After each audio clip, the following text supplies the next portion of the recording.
आखिर रावण की मृत्यु के बाद उसके पुष्पक विमान का क्या हुआ? क्या आज भी इस धरती पर मौजूद है वो पुष्पक विमान? वाल्मीकि रामायण में इस बात का वर्णन मिलता है कि पंचवटी आश्रम से माता सीता का हरण कर रावण पुष्पक विमान से लंका की ओर उड़ चला था और रास्ते में जटायु ने माता सीता को अपनी जान की परवाह किए बिना बचाने की कोशिश की। जटायु ने पुष्पक विमान में सवार रावण पर हमला किया, लेकिन रावण की ताकत के आगे मजबूर वो माता सीता को बचा नहीं पाया।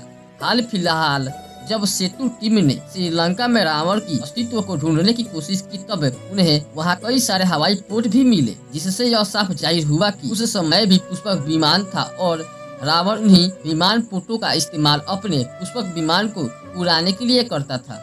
कहा जाता है कि पुष्पक विमान आज के विमान से कोई ज्यादा एडवांस था। पुष्पक विमान के जरिए ही रावण हवाई मार्ग से सफर किया करता था। वही पौराणिक कथाओं के मुताबिक पुष्पक विमान को विश्वकर्मा जी ने बनाया था और इसे उपहार स्वरूप उन्होंने ब्रह्मा जी को सौंप दिया था। और कहा जाता है कि ब्रह्मा जी ने ये पुष्पक विमान स्वयं कुबेर जी को भेंट कर दिया था। कहा जाता है कि जब अपनी ताकत के बल पर रावण ने कुबेर को परास्त किया, तब उन्होंने उसकी सोने की लंका भी छीनी और पुष्पक विमान भी ले लिया। पुष्पक विमान उस समय कई सारे खूबियों से लैस एक लड़ाकू विमान जैसा ही था।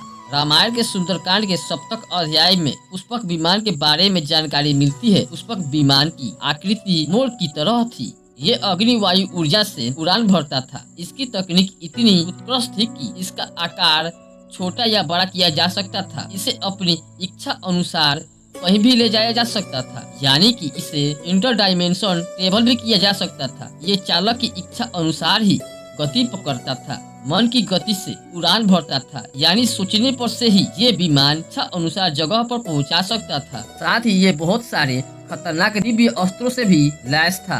अपनी आने वाली वीडियो में हम आपको इस बारे में विस्तार से बताएंगे कि इस तरह से अमेरिका के कुछ सैनिकों ने अफगानिस्तान में एक विमान को पाया और जब उस विमान को गलती से चालू कर दिया गया, तब वो विमान अपने आप ही गायब हो गया। साथ ही उस वीडियो में नासा ने किस तरह से विमान अस्त्र और पुष्पक विमान की सहायता से अपनी कई सारी सैटेलाइट बनाई, उस बारे में भी विस्तार से बताएंगे। लेकिन अब ये जानते हैं कि आखिर रावण की मृत्यु के बाद उसके पुष्पक विमान का क्या हुआ। कहते हैं प्रभु श्री राम ने जब रावण का वध किया और लंका पर विजय पाई, तब युद्ध के बाद भगवान श्री राम ने पुष्पक विमान का पूजन कर ये दिव्य विमान कुबेर जी को वापस सौंप दिया था। कुबेर ने पुष्पक विमान को भेंट स्वरूप भगवान श्री राम को दे दिया था ताकि वो अयोध्या आसानी से पहुंच सके। जिसके बाद इसी पुष्पक विमान से प्रभु श्री राम, माता सीता और लक्ष्मण जी अयोध्या पहुंचे थे। उसके बाद ये पुष्पक विमान वापस क्या कुबेर जी के पास चला गया था, क्या ब्रह्मा जी ने इसे वापस ग्रहण कर लिया था? इस बारे में हमें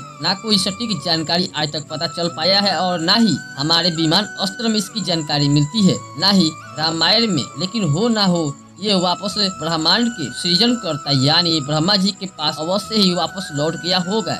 इसके बारे में आपका क्या विचार है, कमेंट बॉक्स में हमें अवश्य बताएं। और वीडियो अगर आपको पसंद आई हो तो वीडियो को लाइक करें एंड चैनल को सब्सक्राइब करें, क्योंकि आपको ऐसा वीडियो हमेशा मिलता ही रहेगा। धन्यवाद।